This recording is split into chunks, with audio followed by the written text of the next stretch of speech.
नमस्कार। चलिए सीधे चलते हैं दुनिया के सबसे बड़े जिंदा रेप्टाइल यानी सॉल्ट वाटर क्रोकोडाइल की दुनिया में। आज का ये विश्लेषण कोई आम कहानी नहीं है, ये नेचर की एक एपिक डॉक्यूमेंट्री है, एक अल्टीमेट सर्वाइवल रन। हम इस खौफनाक जानवर के पैदा होने से लेकर उसके आखिरी सफर तक के पूरे लाइफ साइकिल को डिकोड करेंगे। तो बिना किसी देरी के शुरू करते हैं ये खतरनाक और रोमांचक सफर। जरा ध्यान दीजिए इस ग्रैंड कॉन्ट्रास्ट पर। एक छोटा सा बेहद कमजोर हैचलिंग और फिर वही बनता है 23 फुट लंबा, 100 साल जीने वाला, 2500 पाउंड का एक अनस्टॉपेबल एपेक्स प्रेडेटर। सुनने में इम्पॉसिबल लगता है ना? शुरुआत में इनके बचने के चांसेस लिटरली 0 के बराबर होते हैं। एक छोटे से शिकार से लेकर दुनिया का सबसे खौफनाक शिकारी बनने तक का ये एवोल्यूशन सच में माइंड ब्लोइंग है। तो इस सर्वाइवल रन में हम 5 अहम स्टेजेस पर फोकस करेंगे। पहला, द ब्रूटल स्वैम्प बर्थ। दूसरा, सर्वाइविंग द जुवेनाइल ईयर्स। फिर तीसरा, माइग्रेटिंग टू सॉल्टी वाटर्स। चौथा, बिकमिंग द एपेक्स प्रेडेटर। और आखिर में old age and decline. Her stage एक नया और पहले से ज्यादा मुश्किल लेवल है, जहां इनकी बायोलॉजी और ताकत दोनों अपग्रेड होते हैं। शुरू करते हैं हमारे पहले स्टेज से, the brutal swamp birth, beating the microscopic odds. सीधे चलते हैं नॉर्दर्न ऑस्ट्रेलिया के गंधे धुंधले स्वैम्प्स में, जहां इनकी आगे की केओटिक और बेहद खतरनाक जिंदगी का आगाज होता है। कहानी की शुरुआत होती है मिट्टी के अंदर छुपे एक घोंसले से, जिसमें लगभग 50 अंडे होते हैं। सुनने में 50 एक बहुत बड़ा नंबर लगता है ना? और जब ये अंडे फूटते हैं तो दलदल में एक साथ 50 छोटे छोटे आवाज करते हुए हैचलिंग्स बाहर निकलते हैं। ये पूरा परिवार इस स्वैम्प के खतरों से भिड़ने के लिए बिल्कुल तैयार लगता है। लेकिन रियलिटी चेक, ये दलदल बाकी जानवरों के लिए एक ओपन बफे की तरह है। पैदा होते ही आसपास के पक्षी और मॉनिटर लिजर्ड्स इन पर ऐसे टूट पड़ते हैं जैसे कोई फ्री मील मिल गया हो। नतीजा, लगभग 80% हैचलिंग्स तो पहले ही दिन शिकार बन जाते हैं। सिर्फ 20% बच्चे ही अपना दूसरा दिन देख पाते हैं। अब जो 20% बच गए, उन्हें मिलती है एक टेरिफाइंग पर बेहद जरूरी फ्री राइड। जरा इमेजिन कीजिए एक विशाल, हड्डियां तोड़ देने वाले जबड़े के अंदर सफर करना। मां मगरमच्छ अपने बचे हुए स्क्वर्मिंग बच्चों को बड़े ध्यान से अपने दांतों के बीच दबाती है और उन्हें सेफ शैलो वाटर्स तक ले जाती है। देखने में ये किसी नाइटमेयर जैसा लगता है, पर असल में ये उस मां का सुरक्षा देने का अपना नेचुरल तरीका है। इन बचे हुए हैचलिंग्स के पास शुरुआत से ही कुछ नेचुरल सुपर पावर्स होती हैं। उनका ग्रे स्क्रीन रंग गंदे पानी में एक जबरदस्त कैमोफ्लाज का काम करता है। वो प्रैक्टिकली इनविजिबल हो जाते हैं। साथ ही वो अपनी सांस 2 घंटे तक रोक सकते हैं।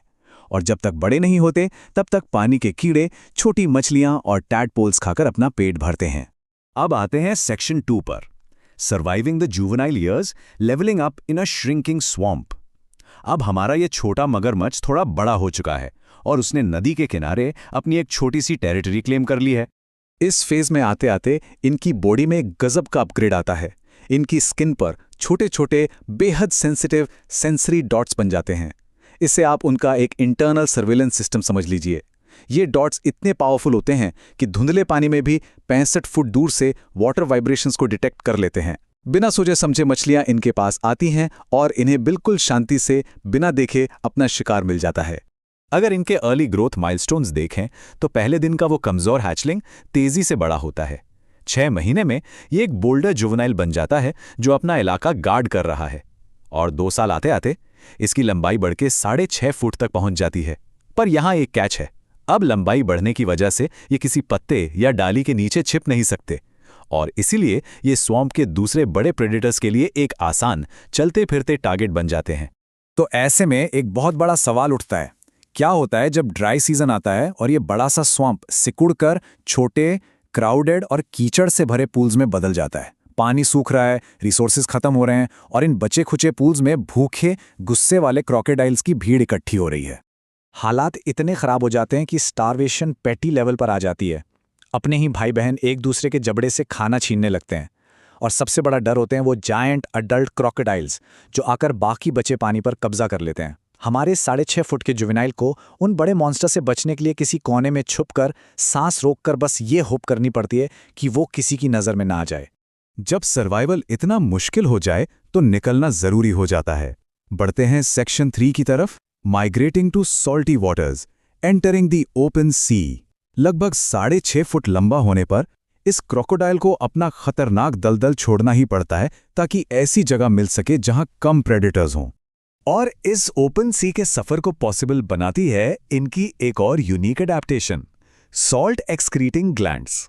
सॉल्ट वाटर क्रोकोडाइल्स अपने बाकी पेयर से बिल्कुल अलग हैं क्योंकि ये स्पेशलाइज्ड ऑर्गन्स उनकी बॉडी से एक्स्ट्रा नमक निकाल देते हैं। इसका सीधा मतलब ये है कि चाहे एस्चुरीज हों या खुला समुद्र, ये किसी भी लेवल के खारे पानी में आराम से थ्राइव कर सकते हैं। और इसी सुपर पावर से ये समुद्र में सैकड़ों किलोमीटर ट्रैवल कर पाते हैं। लेकिन हर नई जगह का एक ट्रेड ऑफ होता है। इनका टारगेट होता है शांत, नमकीन कोस्टल नदियां या फिर बहुत दूर के आइलैंड्स। यहां आने का फायदा तो क्लियर है, वो उन आदिमखोर बड़े मगरमच्छों से बहुत दूर सेफ रहते हैं। पर ड्रॉबैक ये है कि यहां शिकार बहुत ही कम मिलता है। ये बस इस ऑकवर्ड टीनेज फेज में किसी बड़े मगरमच्छ का डिनर बनने से बचने की एक कैलकुलेटेड स्ट्रैटेजी है। अब समय आ गया है लाइफ के उस स्टेज का जिसका बेसब्री से इंतजार था। आते हैं सेक्शन 4 पर, becoming the apex predator, dominating the river and securing a legacy. यहां कहानी बिल्कुल पलट जाती है। एक स्ट्रगलिंग टीन अब एक अनस्टॉपेबल हैवीवेट चैंपियन बनने वाला है।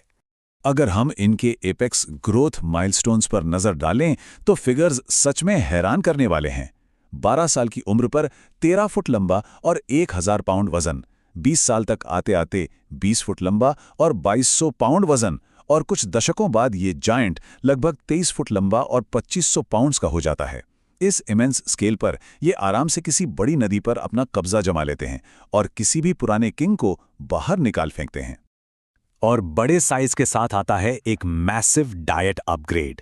कहाँ एक छोटा हैचलिंग बग्स और टैडपोल्स खाकर गुजारा करता था, और कहाँ अब इनकी एपेक्स डाइट में शामिल हैं वाटर बफलोज, जंगली सुअर, वॉलबीज और यहाँ तक कि शार्क्स।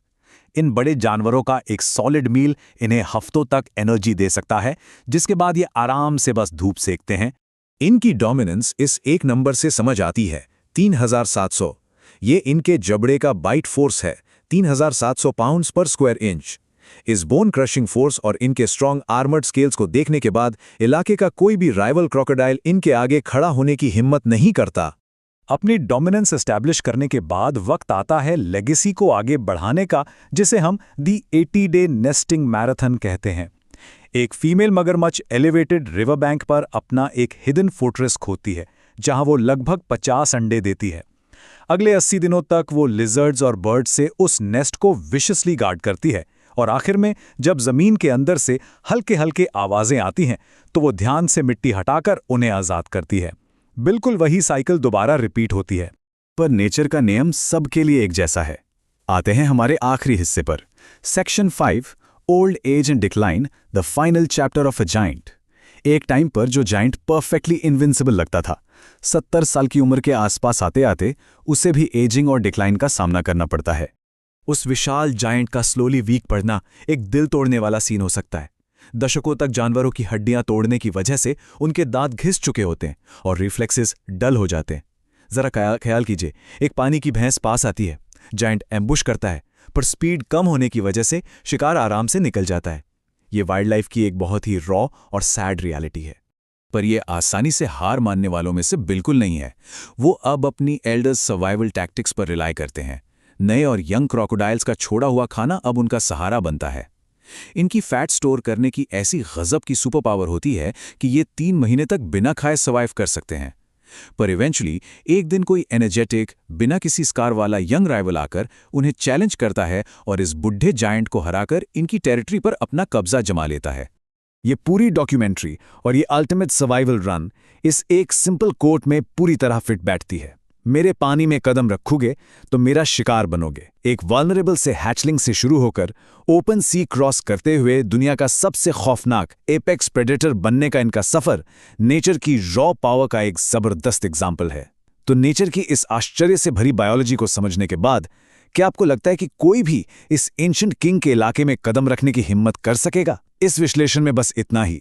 फिर मिलेंगे ऐसे ही एक और रोचक और थ्रिलिंग विषय के साथ। जानते रहिए और सीखते रहिए।